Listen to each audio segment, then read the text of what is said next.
The great stone castle, known as the Howling Citadel, stood silent and imposing against a sky bruised with the purples and deep blues of twilight. Its spires clawed at the underbelly of the emerging stars, a monument to the strength and solitude of the one who ruled from within. Inside, in a chamber so high up the wind whispered secrets against the glass, the Alpha King Theron stood alone.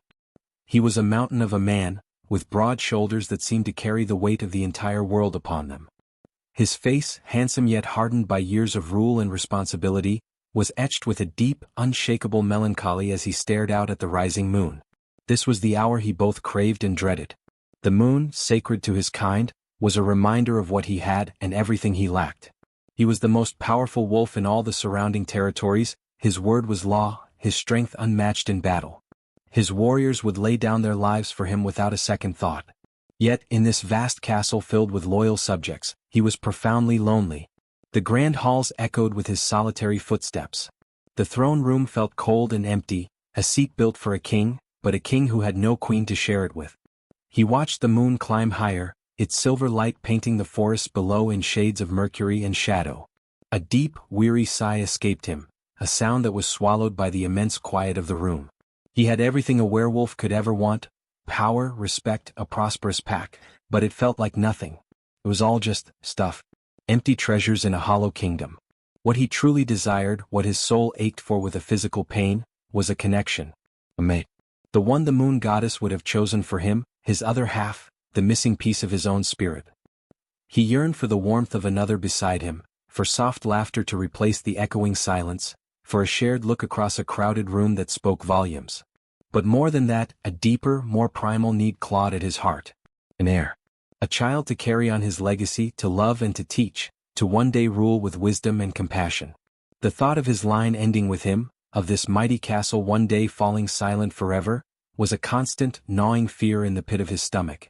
He felt the passage of time like a ticking clock, each full moon a reminder that he was alone. Closing his eyes, he did something he so rarely allowed himself to do in front of anyone. He showed vulnerability. His voice, usually a firm command that could make the bravest warrior tremble, was now a soft, heartfelt whisper meant only for the moon. "Great goddess above," he murmured, his breath fogging the cold glass of the window pane. "I have never asked for much. I have borne my strength and my duty without complaint. But tonight, my soul is so tired. This loneliness is a heavier burden than any crown. I don't ask for more power or more land. I ask for her. My true mate. Let me find her. Let me love her. And, please, grant us a family. A pup to fill these halls with life. That is the only miracle I pray for." The words hung in the air, a sacred, secret plea swallowed by the night. He felt a fool for speaking it aloud, but the weight in his chest felt just a little bit lighter. Far, far away from the stone citadel and the lonely king, in a small ramshackle house on the very edge of the Packlands, a different scene was unfolding.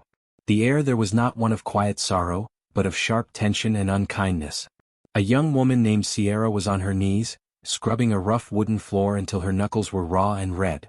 She was small, with hair the color of rich earth and eyes that held a gentle warmth, though now they were shimmering with unshed tears. A tall, harsh-looking man named Brock, her father, stood over her, his face twisted in a scowl.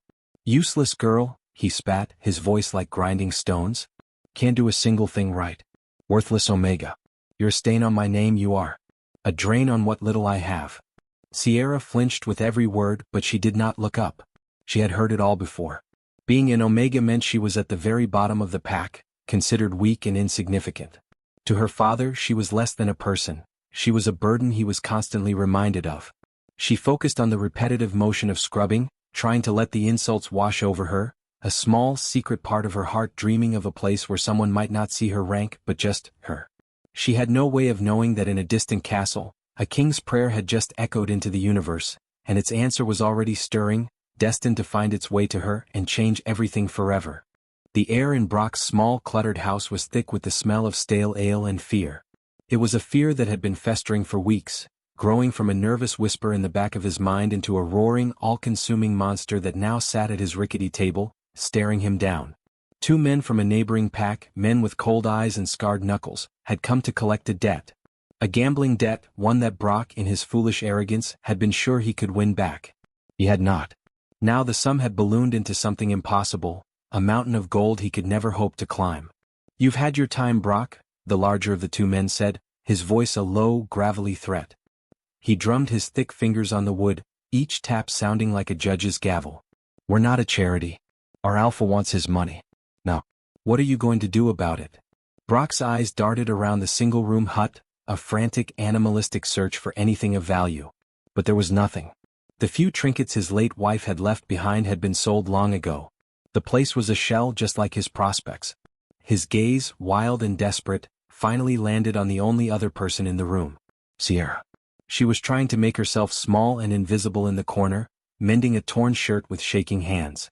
She felt the weight of his stare and flinched, her head dipping lower, a silent plea for him to look away. But Brock saw something else.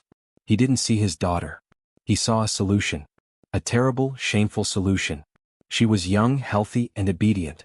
In their world, even an Omega had some value if only for hard labor.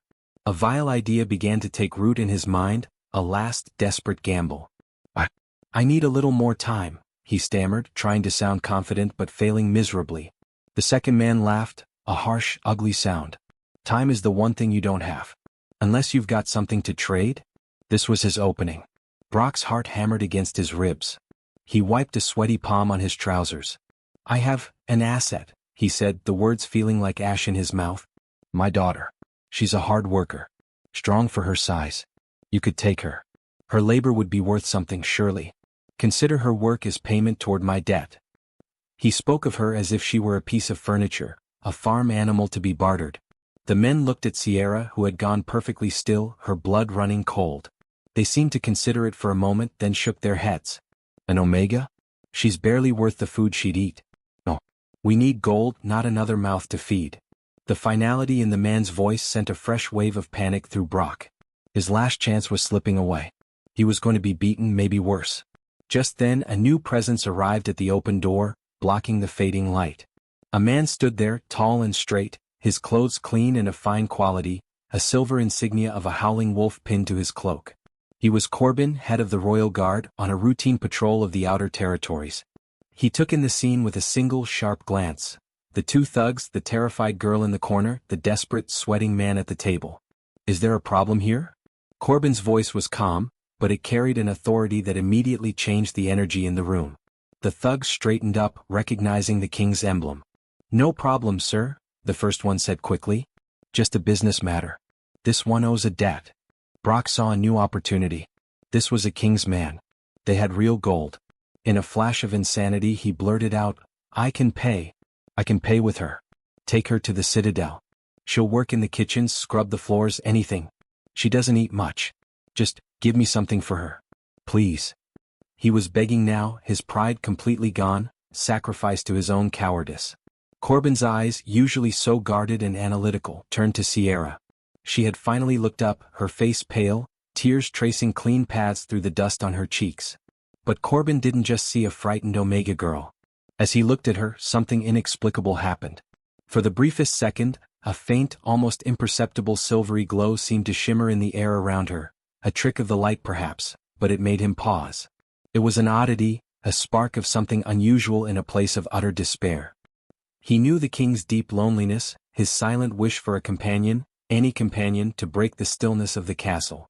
Perhaps this girl, pitiful as she seemed, could be a small gesture toward that. A servant to fill the quiet halls with some presence other than his own. It was a long shot, a strange impulse, but Corbin was a man who sometimes trusted his instincts.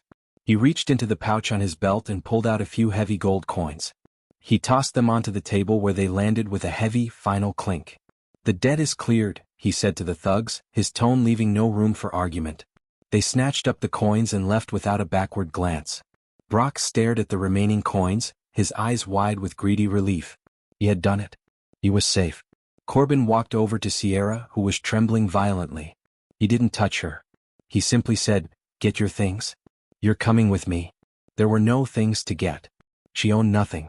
With one last terrified look at her father, who wouldn't even meet her eyes, too busy counting his blood money, Sierra stood on unsteady legs and followed the stranger out of the only home she'd ever known. She was not a person anymore. She was a purchased asset, sold by her father, her future a terrifying, unknown blank. She walked into the cool evening air, a prisoner of a new fate, completely unaware that the man who had just bought her was the loyal servant of the very king who had, just the night before, prayed to the moon for a miracle. The journey to the Howling Citadel was a silent, terrifying blur for Sierra. Seated in the back of a sturdy wagon, she watched the familiar sparse landscape of the outer territories gradually give way to lush, dense forests and then to well-tended farmlands. The air itself changed, growing crisper, carrying the scent of pine and cold stone instead of dust and despair. Corbin, the guard who had purchased her, did not speak to her beyond a few necessary commands.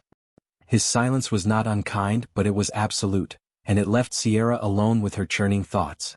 Each mile that passed was a mile further from the life she knew, a life that was miserable but predictable. She was being delivered to the most powerful werewolf in the land, a king she had only ever heard stories about, stories that spoke of his immense strength and his fierce, often terrifying, temper. What would he do with her? A worthless omega bought for a handful of coins. Her father's words echoed in her mind, a cruel mantra, useless, a drain, a stain. When the citadel finally came into view, Sierra's breath caught in her throat. It was not just a castle, it was a mountain of carved stone, a fortress that seemed to grow directly out of the cliff face itself. Towers reached for the sky, banners bearing the king's wolf emblem snapping in the wind. It was magnificent, awe-inspiring, and utterly intimidating. The wagon passed through massive gates and into a bustling courtyard alive with activity. Warriors trained, blacksmiths hammered, and servants hurried about their duties. Everywhere Sierra looked, she saw strong, confident wolves, their ranks evident in their posture and bearing. She felt smaller than ever, a tiny dirty mouse that had wandered into a den of lions. Corbin led her inside, through vast hallways where their footsteps echoed on polished stone floors. The ceilings were so high they were lost in shadow. Tapestries depicting great battles and historic hunts lined the walls. Sierra had never seen such grandeur, such sheer, overwhelming power displayed in architecture alone. It was beautiful, but it felt cold and unwelcoming, a monument to strength that had no room for weakness. They finally stopped before a set of enormous, ornate doors. Corbin pushed them open and ushered her inside the throne room. King Theron was seated on his throne, a great chair of dark wood and silver. He was examining a scroll, his brow furrowed in concentration. He was even more imposing up close. He seemed to fill the entire room with his presence, his power a physical force that pressed down on the air. Corbin approached and spoke in a low voice. Sierra stood frozen just inside the door, her heart pounding so loudly she was sure the king could hear it. She kept her eyes fixed on the floor, awaiting her fate. Theron listened, then his head lifted. His gaze, sharp and intense, swept over her. Sierra felt it like a physical weight. She was painfully aware of her worn, dirty dress, her tangled hair, her overall insignificance in this glorious hall. She was a piece of merchandise delivered to his doorstep. The king's expression, which had been merely serious, darkened into a scowl. A deep, rumbling growl of displeasure echoed in the vast room. Sierra flinched, her whole body tensing for a blow. A servant? Theron's voice was low, but it vibrated with a contained fury that was more frightening than any shout. You bring me a servant? Corbin, my friend, have you lost your mind? I did not ask for a maid. I did not ask for a scullery girl to scrub my floors. I have plenty of those. His eyes went back to Sierra and she felt them like a brand. I needed, he trailed off, unable to voice his deepest longing, his prayer for a mate. This scrawny, terrified Omega was the absolute opposite of that dream. She was a reminder of his failure, a living, breathing symbol of his loneliness. The sight of her, cowering and weak, ignited a bitter anger in him. He waved a dismissive hand, a gesture that crushed the last bit of hope in Sierra's heart. Fine. Since you've wasted the coin already, she can stay. But keep her out of my sight. Find some corner for her to work in. I don't want to be reminded of this folly. His words were ice. They were not meant for her, but they struck her all the same, confirming every terrible thing she believed about herself. Corbin, his face unreadable, gave a short bow and guided a trembling Sierra from the throne room. He led her down a narrow back staircase, away from the grandeur of the main halls, into the functional underbelly of the castle. The air grew warmer, smelling of soap and baking bread. He stopped at a small, plain door and opened it. The room inside was tiny, containing only a narrow cot with a thin blanket and a small wooden stool. There was a single high window that let in a sliver of moonlight. It was more barren than her room at home, but it was clean. And it was hers alone. This is you, Corbin said, his tone still neutral. You will report to the head cook in the morning. You will do as you are told. You will not wander. You will not bother the king." With that he left, closing the door behind him. The sound of the lock clicking into place felt like the ceiling of her tomb. Sierra stood in the center of the tiny, cold room, wrapped in a silence that was deeper and more profound than any she had ever known. She was alone, utterly and completely. She was a prisoner in a gilded cage, despised by the king she was meant to serve, a worthless purchase in a palace of power. She hugged her arms around herself, the first hot tears of despair finally beginning to fall, completely unaware that the man who had just dismissed her so cruelly was the same one who had spent the previous night begging the moon for a miracle to end his loneliness. The paths of their sorrow had finally crossed, but the journey to understanding had only just begun, and it started in the deepest, darkest pit of disappointment. The first light of dawn found Sierra already awake, curled on her thin cot and staring at the stone wall. The initial shock of her new reality had settled into a heavy, constant dread. She was here, in the king's citadel, and her purpose was to be invisible. To work. It was a fate she understood, even if the surroundings were terrifyingly grand. After a night of silent tears, a stubborn flicker of resilience ignited within her. She would not give them the satisfaction of seeing her break. She would do her job and she would do it well. It was the only thing she had any control over. When she presented herself to the head cook, a large, flustered woman named Marta, she was met with a dismissive snort. "Omega, eh?" Marta said, not unkindly, but with the weary air of someone used to managing the castle's lowest ranks. "Right. The scullery is through there. Pots need scrubbing. All of them. Don't dally." It was back-breaking, thankless work. The metal pots were heavy and blackened with soot, the water scalding hot. Her arms ached and the steam made her sweat. But Sierra bent her head and worked. She scrubbed with a quiet determination, her small hands moving tirelessly until every pot gleamed. She didn't just stop at what she was told. If she finished her tasks, she would quietly find another. She swept corners others ignored. She organized stacks of firewood that had been left in a jumble. She never spoke unless spoken to, her voice a soft murmur when asked a direct question. The other servants, initially wary of the new girl, the one the king himself had apparently been angry about, began to soften. She was no trouble. She was helpful. She was just there. King Theron, meanwhile, tried to forget the entire embarrassing incident. He threw himself into his duties with a renewed, almost aggressive vigor. He held long councils, reviewed patrol routes, and trained with his guards until his muscles screamed. He wanted to burn away the frustration and the lingering shame of his outburst. He wanted to erase the image of the cowering girl from his mind. But the castle, for all its size, seemed determined to remind him. It began with small things. He would be striding through a hallway, his mind on border disputes, and a faint, surprisingly sweet scent would cut through the usual smells of stone and leather. It was subtle, like wildflowers and fresh rain, something clean and gentle amidst the harshness of his world. It was gone almost as soon as he noticed it, but it gave him pause every time. Then he started to see her. Not on purpose but in glimpses. A flash of a worn skirt disappearing around a corner. The sight of her in the courtyard, not lazing about, but patiently talking to the stable hounds, her hand gently stroking the head of the most fearsome one, which leaned into her touch with a soft whine. He saw her struggling under the weight of a heavy basket of laundry, not complaining, just setting her jaw and adjusting her grip to keep moving. One afternoon, steeped in irritation after a frustrating meeting, he retreated to his study. He was trying to focus on a map, but his thoughts were a tangled knot. A soft knock at the door broke his concentration. "Enter," he growled, not looking up. The door opened and closed softly. He heard the gentle clink of a teacup being set on the edge of his desk. It was her. He could smell that wildflower scent. He finally looked up. She was already turning to leave, her head bowed, trying to be a ghost. "Wait," he said, the command quieter than he intended. She froze, her shoulders tensing, bracing for a reprimand. She slowly turned back, but kept her eyes fixed firmly on the floor. Theron looked at the tea. It was perfectly prepared, the steam carrying the soothing aroma of his favorite herbs. He hadn't asked for it. Marta usually sent a kitchen boy who would clatter the cup down and scamper off. This was different.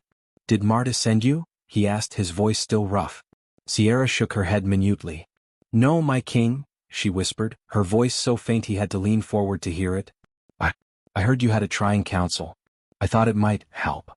She dared a quick, nervous glance up at him before immediately looking down again. Theron was utterly taken aback. No one in this castle, not even his most trusted advisors, thought to do something like this for him. They obeyed, they advised, they fought for him. But they didn't care for him. Not in this simple, quiet way. He was their king, a figurehead of power, not a man who might have a headache after a long day. He looked at her, truly looked at her, not as a disappointing purchase but as a person. He saw the nervous tremble in her hands, but he also saw a genuine, selfless kindness in the gesture. He gave a stiff, awkward nod. "Thank you," he muttered, the words unfamiliar on his tongue. She seemed as surprised by his thanks as he was by her gesture. She gave a quick, flustered curtsy and practically fled from the room. Theron was left alone with his tea and his conflicting thoughts.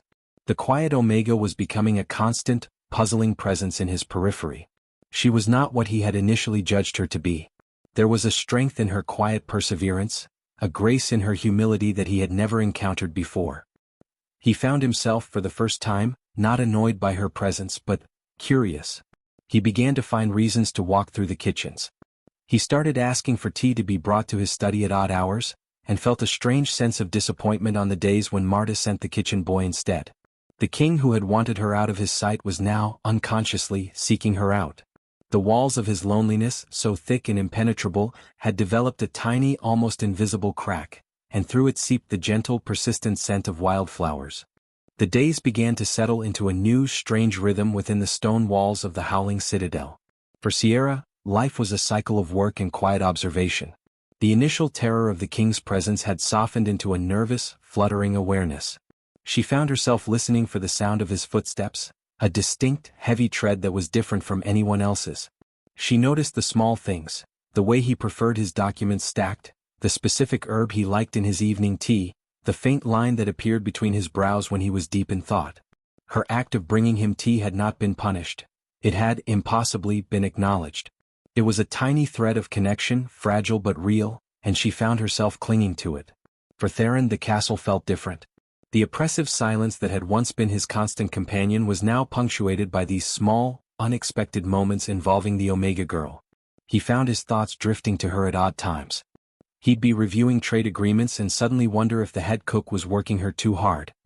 He'd see a glimpse of her carrying a heavy tray and have to stop himself from ordering a guard to help her. It was an unfamiliar and unsettling protectiveness that he couldn't explain. She was a servant, he reminded himself sternly. Nothing more. But the moon was growing full again, and with it, the wolf inside him grew more restless, more primal. The night of the full moon was a time of powerful energy and often, for an alpha as dominant and lonely as Theron, a time of intense, dark dreams. That night, he dreamt of a great, shadowy beast chasing him through a forest of thorns. He was running, but his feet were stuck in mud, and the beast was gaining, its hot breath on his neck, its jaws snapping shut just as it lunged. Theron woke with a violent start, a guttural half-formed growl ripping from his throat. He was drenched in cold sweat, his heart hammering against his ribs like a trapped bird. The remnants of the nightmare clung to him, the fear and aggression of his wolf surging to the surface. The room was pitch black, the silence absolute and suffocating. He was alone, drowning in the aftermath of his own terror. Sierra's room was in a quiet corridor not far from the royal chambers, a location chosen for its isolation. The deep, distressed sound that tore through the castle's nighttime hush was unmistakable. It was the king. And it was a sound of pure anguish. Without thinking, driven by an instinct far deeper than reason or fear, she was out of her bed and moving. Her bare feet were silent on the cold stone floors as she hurried toward the source of the sound. Her heart was in her throat, but her need to help, to offer some small comfort, was stronger than her fear. The door to his chamber was slightly ajar. She pushed it open slowly. The room was vast and dark, lit only by the faint silver moonlight streaming through the windows. Theron was sitting upright in his bed, his head in his hands, his broad shoulders hunched in a posture of utter despair. He was radiating a wave of raw, uncontrolled energy, the power of an alpha in distress, a force that should have sent her, an omega, fleeing in terror. But Sierra did not flee. She stepped inside, her small form seeming even smaller in the immense room. "My king," she whispered, her voice barely audible. Are you all right?" Theron's head snapped up. His eyes, still clouded with the nightmare, glowed faintly in the darkness. He saw her standing there, a silhouette against the moonlight, and for a disorienting second, he wasn't sure if she was part of the dream or real. A low warning rumble started in his chest. He was vulnerable, exposed, and his wolf's first reaction was to threaten the intruder. Sierra flinched at the sound but held her ground. She took another cautious step forward. "It was just a dream," she said softly, her voice a soothing balm against the ragged edges of his panic. "It's over now. You're safe." He stared at her, the rational part of his mind fighting its way through the fog of fear and instinct. She wasn't a threat. She was her. The girl with the wildflower scent and the kind eyes. Driven by a need for grounding, for something real to tether him to the present, he reached out. His movement was not slow or gentle, it was the sudden, desperate grab of a drowning man. His large hand closed around her slender wrist. The moment his skin touched hers, something extraordinary happened. A jolt, like a spark of pure lightning, shot up his arm and straight through his core. It was not painful, but shocking in its intensity. The aggressive energy that had been coiling inside him vanished, replaced by a wave of profound, breathtaking calm. The lingering fear of the nightmare evaporated as if it had never been. All he could feel was the incredible softness of her skin under his calloused fingers, and a connection so deep and so right it felt like a lock clicking open in his soul. Sierra gasped at the contact, the electric shock passing through her as well. For her, it was a feeling of warmth and overwhelming safety, a sense of coming home to a place she'd never known. Her fear melted away, replaced by a strange, powerful certainty. Her free hand, moving of its own accord, came up and gently rested on his bare forearm, a gesture of comfort and acceptance. They stayed like that for a long, suspended moment, locked in the silent, shocking truth of the connection that hummed between them. The moon shone down on them, illuminating their joined hands. Theron's glowing eyes searched her face, no longer seeing a servant, no longer seeing an Omega. He saw the woman whose touch had quieted the storm inside him. The woman who had come to him in his darkest moment.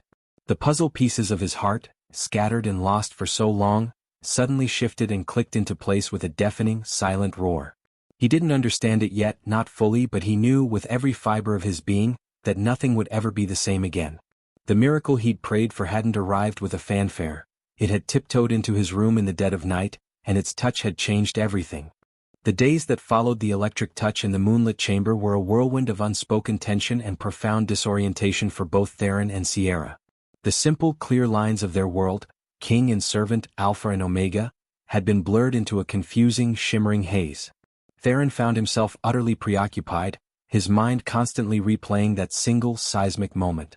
The council members' voices became a distant drone as he stared unseeing at battle maps, his fingers absently tracing the spot on his wrist where her skin had met his. The calm that had flooded him was addictive. The aggressive, restless energy that was his constant companion had been soothed, leaving behind a strange, new feeling of peace. But with that peace came a torrent of questions. What did it mean? Why her? Why now? Sierra, for her part, moved through her duties in a daze.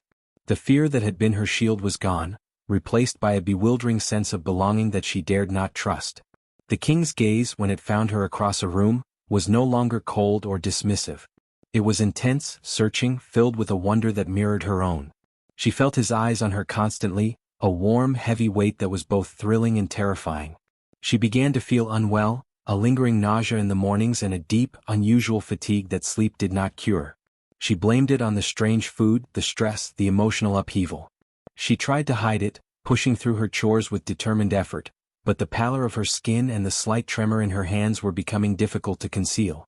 It was Marta, the head cook with a mother's sharp eye, who first grew truly concerned. She watched Sierra suddenly stop scrubbing a pot, her face turning a sickly green as she pressed a hand to her mouth.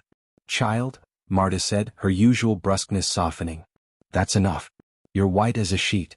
You've been looking peaky for days now. You're going to see the palace physician." No arguments. Sierra wanted to argue, to insist she was fine, but a fresh wave of dizziness made her sway on her feet. She allowed herself to be steered away from the kitchens and down the hall to the healer's quarters. The physician, an older, gentle-faced man named Elian, examined her with a kind, professional demeanor. He asked questions about her appetite, her sleep, her cycles. As he conducted his examination, his initially casual expression grew slowly more and more serious, then shifted into something akin to stunned disbelief. He performed a second check, his hands pausing, his eyes widening almost imperceptibly. He looked at Sierra, this thin, frightened Omega girl, with a new awe-filled respect. Without a word of explanation, he excused himself, his movements suddenly urgent. He did not go to find a junior healer. He went straight to the throne room, brushing past guards with a determined air. King Theron was in the middle of a discussion with his head blacksmith about new armor. He looked up, irritated at the interruption, but the look on Elian's face gave him pause. It was a mixture of shock, joy, and utmost gravity. "My king," Elian said, his voice low but vibrating with intensity. "A word. In private. Immediately. It is a matter of the highest importance." Theron's irritation vanished, replaced by a spike of alarm. He dismissed the blacksmith with a sharp wave. The moment the doors closed, leaving just the two of them in the vast room, he demanded, "What is it? Speak." Elian took a steadying breath. "My king, it is about the girl. Sierra. I have just examined her." He paused, choosing his words with immense care. "The symptoms she presented, they are not of illness. They are the signs of a new life beginning." Theron stared at him, uncomprehending. "A new life? What are you talking about?" "She is with child, my king," Elian said, the words dropping into the silence like stones into a still pond. "She is pregnant." The world seemed to stop. The air left Theron's lungs. The words echoed in his mind, but they made no sense. Pregnant. It was impossible. They had not. And then, the memory of the electric touch slammed into him with the force of a physical blow. The connection. The calm. The rightness. The stories he had heard, the old legends whispered about true mates, that a bond so profound, so blessed by the moon goddess, could sometimes create life from the sheer power of that sacred connection. A miracle. The word from his prayer echoed in his soul. The shock on his face morphed rapidly into a towering, incandescent rage. But it was not directed at Sierra. It was a fury that burned for the man who had treated this miracle, this answered prayer, as a piece of property to be sold. His voice, when it finally came, was a low, dangerous growl that seemed to make the very stones of the room tremble. "Her father," he snarled, the words dripping with venom. "That greedy, worthless worm. He sold her. He sold. He couldn't even finish the sentence. The magnitude of the sacrilege was overwhelming. He had bartered the king's true mate, the mother of his heir, for a handful of gold. He turned away from the physician, his hands clenched into white-knuckled fists at his sides. His shoulders were rigid with the effort to control the wolf that was raging inside him, demanding vengeance. But beneath the fury, a second, more powerful emotion was exploding in his chest, so bright and so fierce it brought a sudden, unexpected sting to his eyes. Joy. Pure, unadulterated, breathtaking joy. His prayer had been answered. The loneliness was over. He was going to be a father. She was his. The knowledge settled into his bones, absolute and irrevocable. He had to find her. He had to tell her. He had to protect her. Without another word to the stunned physician, Theron turned and strode from the throne room, a king on a new, most urgent mission, his heart pounding a wild, joyful rhythm of possession, protection, and love. Theron's long, powerful strides ate up the distance between the throne room and the healer's quarters. His mind was a roaring tempest of emotions, a seething, protective fury at Brock, a dizzying, overwhelming joy at the news, and a sharp, urgent need to see Sierra, to claim her, to make her understand. He burst into the healer's anteroom, where Sierra was sitting on a small bench, looking small and lost and terribly afraid. She looked up as he entered, and her eyes widened at the intense, almost wild look on his face. She flinched instinctively, preparing for anger, for blame, for some terrible consequence she couldn't even imagine. He crossed the room in 2 steps and knelt before her, bringing himself down to her level. The action was so unexpected, so utterly contrary to everything she knew of him, that she could only stare, her breath caught in her throat. He reached for her hands, his large, calloused ones enveloping her small, cold ones completely. The familiar electric hum passed between them at the contact, but this time it was accompanied by a wave of such fierce, tender emotion that it made her tremble. "Sierra," he said, his voice rough with feeling, but softer than she had ever heard it. It was not the voice of a king to a servant. It was the voice of a man to his woman. "Look at me. Please." Hesitantly, she raised her eyes to meet his. She saw no anger there. No disappointment. Instead she saw wonder. And she saw a love so deep and so sudden it stole the air from her lungs. "Elian told me," Theron continued, his thumbs gently stroking the backs of her hands. "He told me about the baby. Our baby." He let the words hang in the air, letting her absorb them. He saw the confusion and fear in her eyes and rushed to explain, his words tumbling out in a fervent, heartfelt rush. What you feel, the sickness, the tiredness, it's not an illness. It's a miracle. Our miracle. The one I prayed for. Sierra's mind was reeling. Our baby. The words didn't make sense. But, how? She whispered, her voice trembling. We haven't. I know, he said, his voice filled with certainty. It's the bond. The true mate bond. The moon goddess heard my prayer. That night when you touched me, it sealed our fate. It created this life. He brought one of her hands to his lips and pressed a fervent, reverent kiss to her knuckles. The gesture was so intimate, so possessive, it made a sob catch in her throat.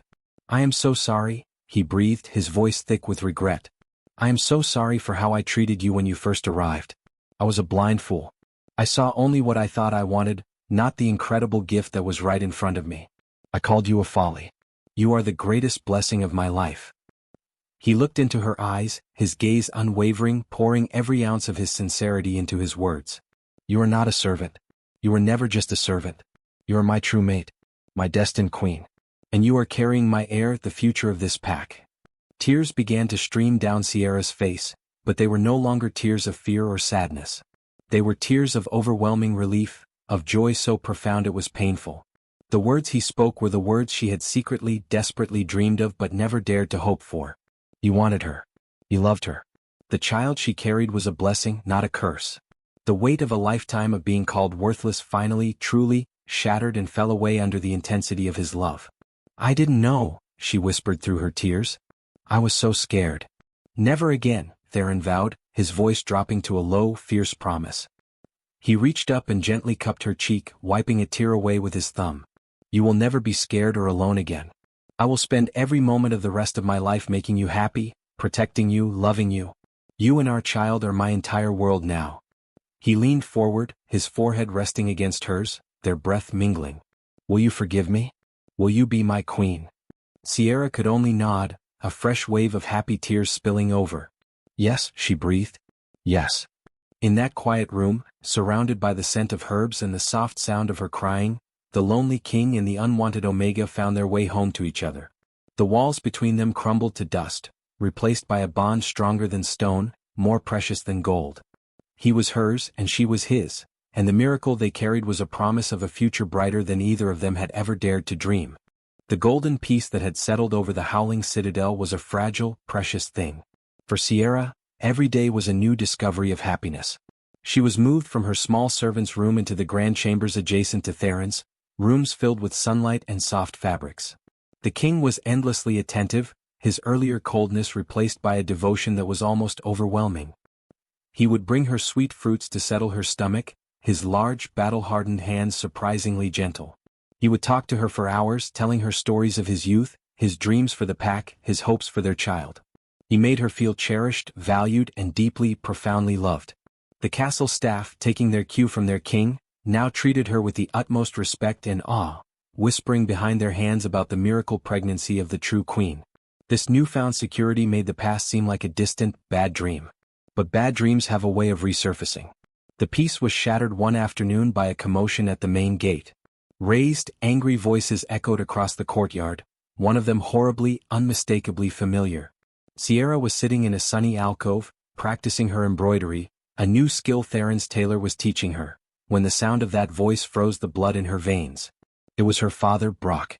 He was louder, more belligerent than ever, shouting at the guards who were blocking his path. You let me through. I demand to see my daughter. I have a right. She owes me. Tell her father is here. She'll see me, you'll see. A cold dread, colder than any she had felt in the castle, washed over Sierra.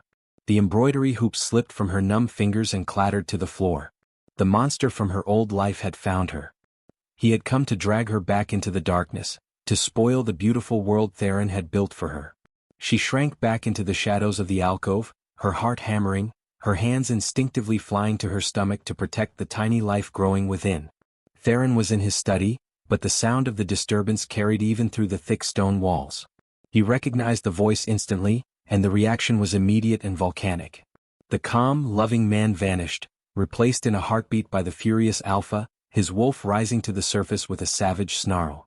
This man, this pathetic, greedy creature, had the audacity to come here? To the sanctuary he had built for Sierra? To demand anything of the precious life he had sold like cattle? A red haze descended over Theron's vision. He stormed out of his study, his power radiating from him in a terrifying wave that made every guard and servant in the vicinity drop their eyes and press themselves against the walls. He reached the courtyard just as Brock was trying to shove past a guard. "You!" Theron's voice was not a shout. It was a low, guttural roar that seemed to shake the very foundations of the citadel. It was the voice of absolute, unquestionable authority, and it stopped Brock dead in his tracks. Brock turned and his bluster evaporated instantly, replaced by raw, pants-wetting terror. He was face to face with the Alpha King, and the king's eyes were glowing with pure, undiluted fury. Theron was a mountain of rage, every muscle coiled, his canines elongated. He looked every inch the predator about to tear his prey limb from limb. "You dare," Theron hissed, taking a step forward. Brock stumbled backward, falling onto the cobblestones. "You dare come to my home? You dare speak her name? You who sold your own flesh and blood for a few coins? You who treated a miracle as a piece of merchandise?" Brock could only gibber in fear, holding up his hands as if to ward off a blow. I just wanted to see her, my little girl. She is not yours." Theron's roar echoed off the walls. "You forfeited any right to call her your daughter when you took that gold. She is mine. She is my mate, my queen. And she is carrying the future king or queen of this entire territory. Your worthlessness created something beautiful and strong, and you will not touch it. You will not look at it. You will not even think of it ever again."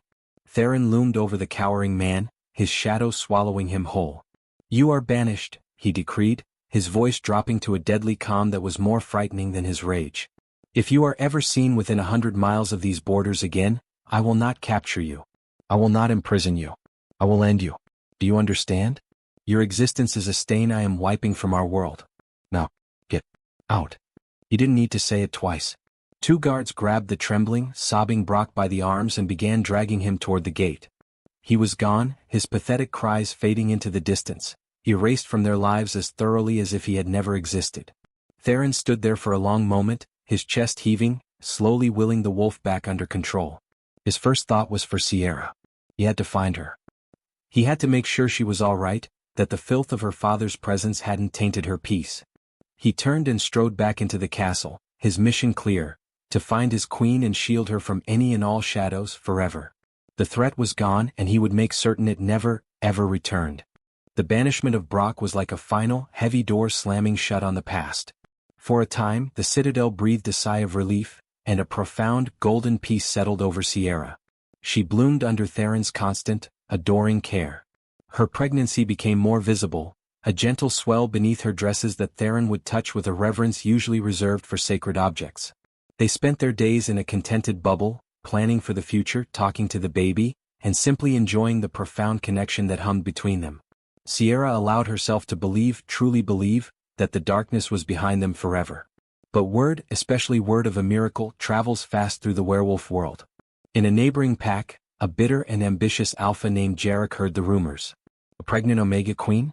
A conception born of a true mate bond without a traditional mating?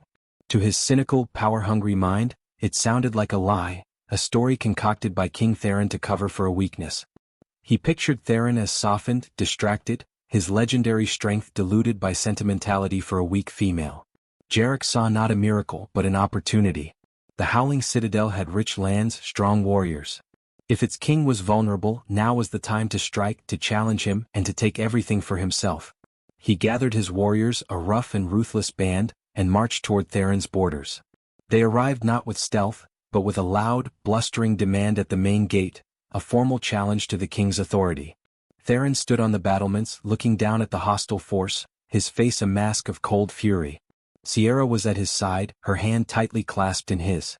She felt a fear colder than any she had ever known, not for herself but for Theron, for their child, for their future. "Stay here," Theron commanded her, his voice hard and alpha strong.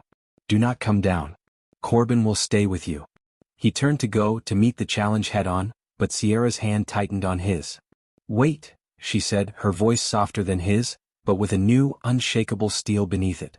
The fear was still there, but it was being burned away by a fiercer emotion, protectiveness. She was not just Sierra the Omega anymore. She was Sierra, maid of the king, mother of the heir. This threat was against her family. "I am coming with you." Theron stared at her in disbelief. "No. Absolutely not. It is too dangerous. It is more dangerous for me to hide up here, wondering and fearing, she insisted, her gaze unwavering. My place is beside you. Not as a warrior but as your queen. To show them that we are not afraid. That we are united. That their challenge means nothing to our bond. She placed his hand on her rounded stomach, where their child kicked strongly as if in agreement. We face this together. Theron saw the determination in her eyes, felt the strength in her spirit. He could not deny her. Slowly he nodded. Arm in arm, they walked down from the battlements and out through the main gates to face Jarek and his warriors. The sight of the mighty Alpha King with his visibly pregnant, delicate mate at his side gave the rival pack pause. It was not the image of a weakened leader they had expected. Jarek laughed, a cruel mocking sound. What is this, Theron? Hiding behind your pregnant whore? Has she made you so soft you need her to fight your battles? The insult hung in the air. Theron tensed, a growl building in his chest, ready to launch himself at the other alpha. But Sierra stepped forward, just one small step, placing herself slightly in front of Theron. It was a gesture of breathtaking courage. She did not snarl. She did not shout. She simply looked at Jarek, her head held high, and her voice, when she spoke, carried across the silent field with a quiet, undeniable power. You speak of softness, she said, her tone clear and calm. But you see love and you call it weakness. You see a miracle and you call it a lie. You challenge my mate because you cannot understand what we have. Your strength is only in your claws and your anger. His strength, she placed a hand on Theron's arm, is in his heart. And that makes him stronger than you could ever dream of being. Her words, spoken without a trace of fear, were a weapon Jarek had not anticipated. They shamed him. They exposed the petty jealousy at the root of his challenge. His own warriors shifted uncomfortably. Theron looked at Sierra, and a pride so fierce it burned away the last of his anger filled him. Her love, her unwavering faith, did not make him weak. It made him invincible. He stepped up beside her, his presence magnified, his power seeming to double. He looked at Jarek, and his voice was a promise of utter defeat. You heard my queen, Theron said, his voice ringing with absolute authority. Leave now, or I will show you exactly what kind of strength a love like ours really brings. The choice was clear. Jarek, faced with the united front of the king and his fearless queen, their bond a tangible force in the air, knew he had already lost. His challenge was empty. With a final, grudging snarl of defeat, he turned and led his humiliated warriors away. The threat vanished without a single blow being struck. Theron turned to Sierra, pulling her into his arms, holding her and their child close. She had not fought with claws but with truth. And she had won. Together they were unstoppable. The turning of the seasons seemed to dance to the rhythm of the joy that now flowed through the stone halls of the Howling Citadel. The threat from Jarek had not just been defeated. It had been transformed into a legend, a story told throughout the pack about the strength found in the love between their king and his queen. Sierra was no longer the unseen Omega, but the heart of the entire kingdom, her gentle wisdom and quiet strength revered as much as Theron's power. And Theron himself was a king transformed. The loneliness that had once been his crown was gone, replaced by a contentment so deep it shone from his eyes. He laughed freely, his smiles were frequent, and his people loved him all the more for it. The final leaves of autumn had fallen, and a crispness in the air promised the coming winter when the day they had all been waiting for finally arrived. The citadel held its breath as Sierra, guided by the steady hands of the physician Elian and a horde of nervous midwives, brought their miracle into the world. Theron waited outside the chamber, pacing like a caged animal, his heart thundering with a mixture of terror and exhilaration. Then, cutting through the tense silence, came the sound, a strong, healthy cry that echoed through the corridor. It was the most beautiful sound Theron had ever heard. He was ushered inside. The room was warm, lit by soft lantern light. Sierra, exhausted but radiant, lay against the pillows, and in her arms she held a tiny, perfect bundle. Theron approached as if walking on sacred ground. He knelt by the bed, his large frame seeming to fold in reverence. Sierra smiled, a tired but blissful smile, and gently shifted the blankets to reveal the face of their daughter. She had a dusting of dark hair like Theron's, and when she opened her eyes, they were the same gentle warm shade as Sierra's. Our daughter, Sierra whispered, her voice thick with emotion.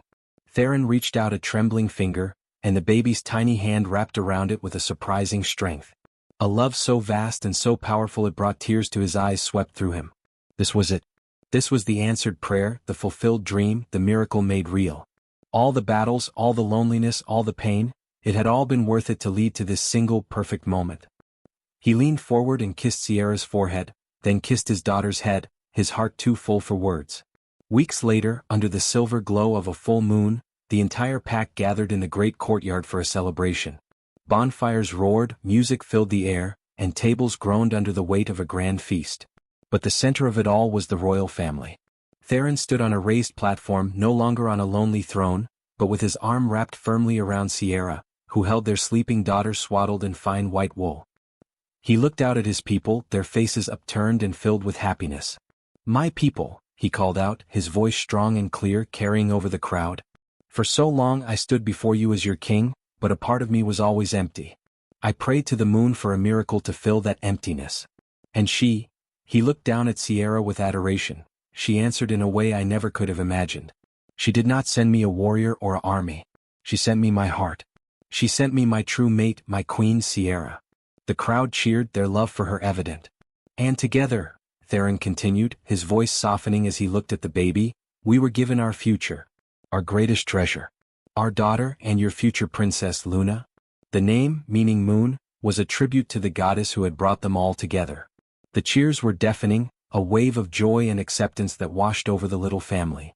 Theron held his mate and his child close, his world finally complete. The lonely king and the Omega girl sold by her father had built a love story that would be told for generations.